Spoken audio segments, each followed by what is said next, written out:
Okay, thank you. Hello, and welcome to another edition of Interview with Irene. I am your host, Irene Helenovsky, and today we have the lovely Mindy Dougherty, who has some harrowing experiences that she will talk about. And also, you are a veteran, so given that tomorrow is the 4th of July, I would like to thank you and all the men and women that have served our country and make sure that our freedom is secure. Thank you so much. I appreciate that. Of course.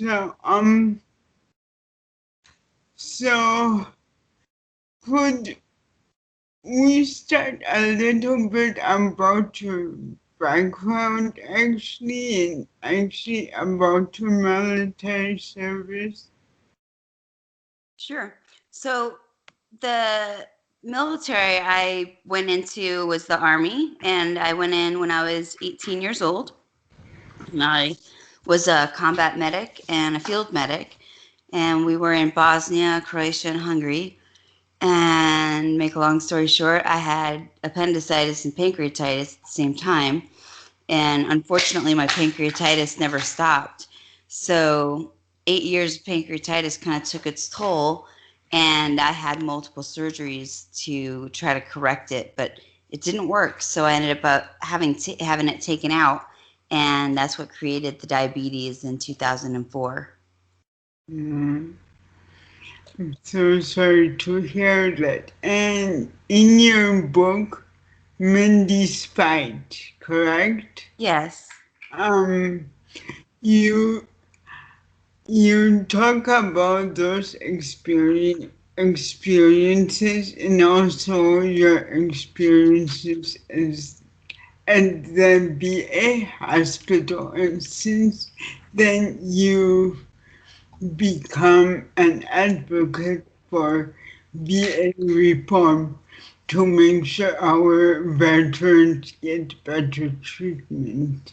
Yes, I believe firmly that our VA healthcare needs a whole new revamp, Mhm. that our veterans are just not getting taken care of. And the more that people speak out, the better chances we have if we really, really mold together. Right. And I believe at this point, it's imperative that we speak out, because the more silent we are, the more scared that we are to come out, I believe it just encourages the bad behavior.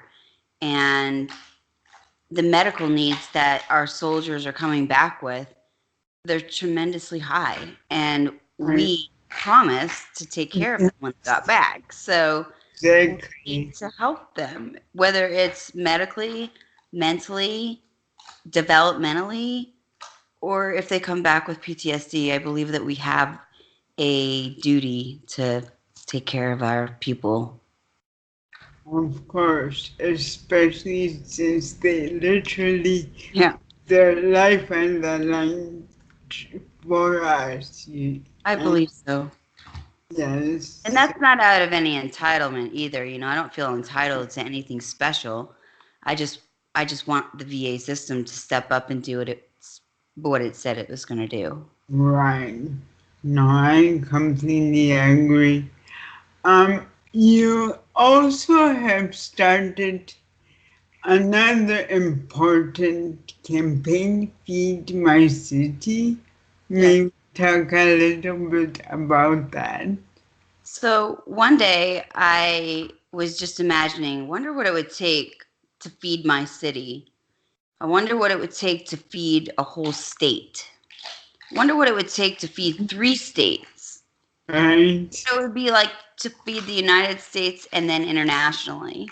Mm. So I just started putting trees in my backyard, and I've got apples and pears and cherries, and then I put crop in there. I have strawberries, blackberries, raspberries, goji berries, corn, and a bunch of different beans.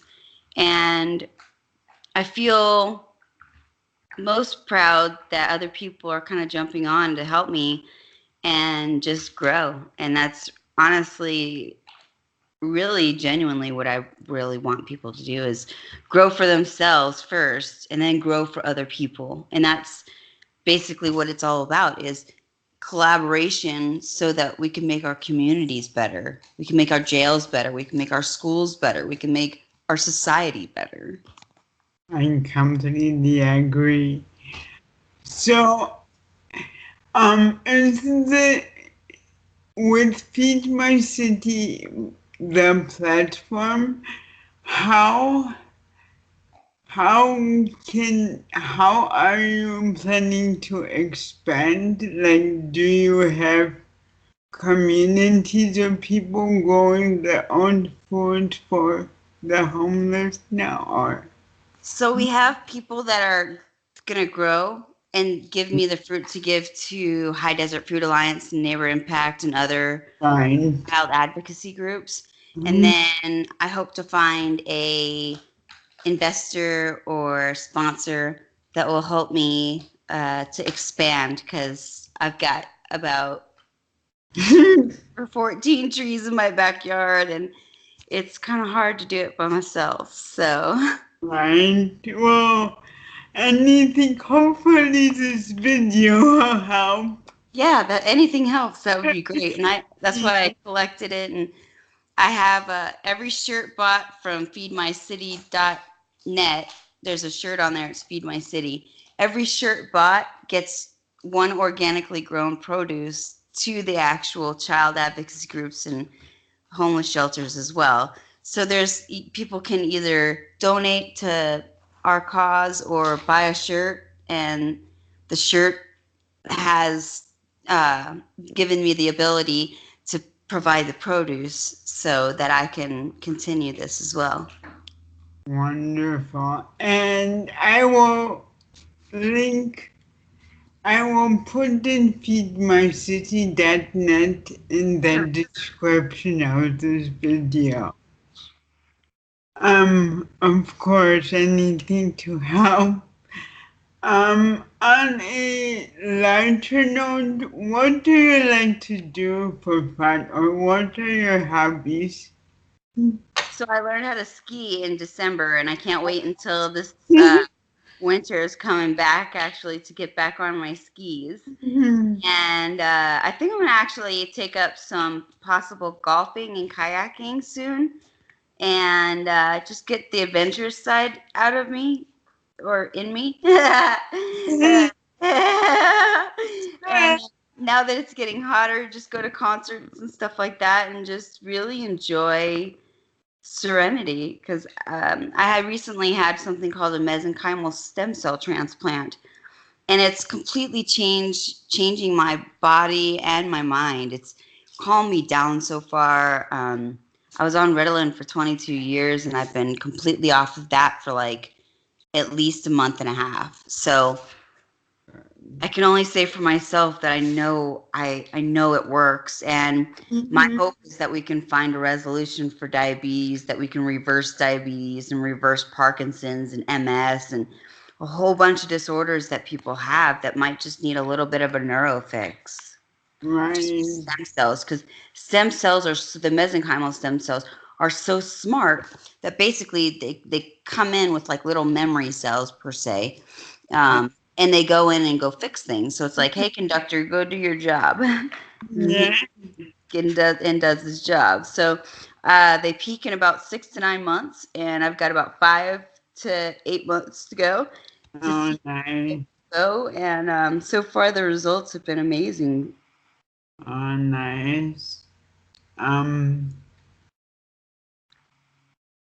So what does the future hold for me? Well, I hope to travel, eventually meet somebody, and I have a house, so just travel really and expand, write my autobiography for the hard copy, and then I actually hope to maybe start acting and getting into improv again and comedy and stuff like that so that I can Uh, get into my talented side, not as a nurse, so that I can complete that nursing career and move on to something a little bit more fun in my latter years. That'll be fun. And anytime you're performing in Chicago, let me know. Oh, for sure. I will be there. Go see you, and then I'll treat you to dinner afterwards. Perfect. Sounds great. Wonderful. Well, thank you so much, Mindy. You're so welcome. And it was truly a pleasure. I'm talking to you. Hopefully, we'll have you again too. Absolutely. Oh, wonderful. And have a happy and safe 4th of July. Thank you so much, and I wish you the best. Thank you. So much for this opportunity. Thank you. You're welcome. And thank you again for joining me on my new episode. And I will see you next time. Thank you so much.